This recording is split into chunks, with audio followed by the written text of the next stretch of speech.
একটা দিন, শুধু একটা দিন যদি আপনি কাজ না করেন, এই একটা দিন কাজ না করলে আপনার অনেক লস। যেরকমটা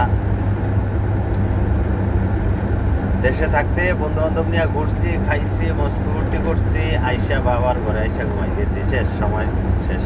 কোনো বেনিফিট দেওয়া লাগছে না, টাকা দেওয়া লাগছে না, কোনো কিছু না।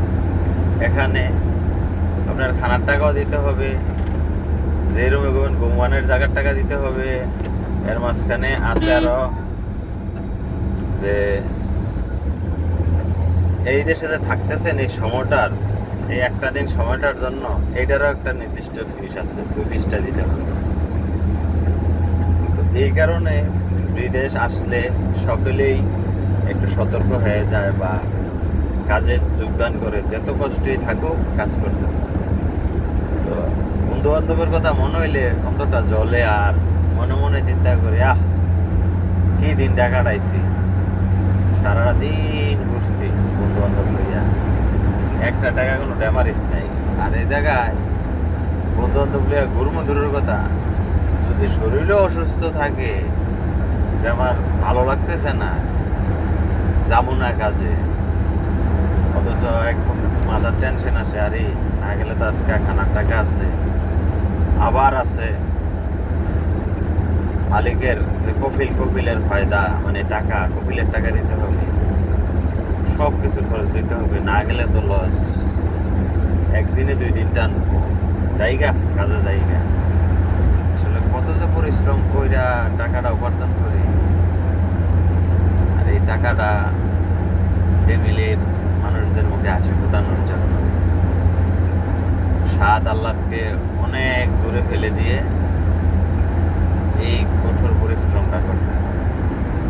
আজকে এই কথাটা বলার উদ্দেশ্য হলো, গাড়ি চালাইতেছি, সামনে 1 ঘন্টা যাবৎ গাড়ি চালাইতে হবে। হঠাৎ মনে হইলো বন্ধু বান্ধব নিয়ে একদিন ঘুরতে গেছিলাম, ওই সময় কতগুলা টাকা খরচ করে আসছে ঘুইরা, ওই টাকাগুলা খরচ করে যে আসছি, ওই টাকাগুলা কিভাবে উপার্জন করে খরচ করছি দেশে। 2 মাস 3 মাস যাবৎ পরিশ্রম কইরা যে টাকাগুলো অবশিষ্ট থাকতো, ওই টাকাগুলা যে নিয়ে ঘুইরা শেষ করে আসছে। আর এনে একদিন ডিউটি না করলে অবশিষ্ট থাকবো কোথায়? নিজের যে খরচের টাকাটা দৈনন্দিন যে খরচ হয়, ওইটা ডাবল হয়ে যায় একদিন খালি বন্ধ করতে। আর খরচ করার কোনো জায়গাই নাই, কারণ খরচটা করতে যাইবেন, আপনার 2 দিনের টাকা নাই। একদিন বন্ধ করবেন, 2 দিনের টাকা আপনার নাই। বন্ধু বান্ধব খুব মিস করি, যে কি সময়টা দিচ্ছে আমার সাথে বা আমি দিছি ওদের সাথে, ওই সময়টা জানি আবার কবে ঘুরে পাই। আর ওই সময় কি আর আসবে? কর্মজীবন এতই কঠিন, একবার যদি কর্মজীবনে যাওয়া যায়, সেই জীবন থেকে আর ফিরা যায় না।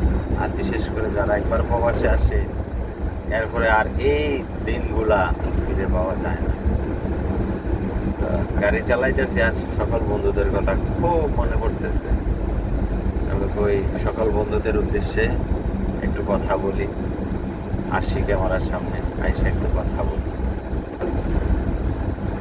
বন্ধুরা, যে যেখানে আছো ভালো থাইকো, সবার জন্য আমার মন থেকে দোয়া থাকবে, আর আমার জন্য একটু দোয়া করবা, আমি যেন তোমাদের মাঝে ভালো থাকতে পারি সবসময়, এই কামনাটাই করছি। যারা এই ভিডিওটা দেখবেন, আমার বন্ধুবর্গ, অবশ্যই ভিডিওটাকে একটা সাড়া দেবেন। বন্ধু মহল ভালো থাকুক, সকল বন্ধু মহল। আল্লাহ হাফেজ।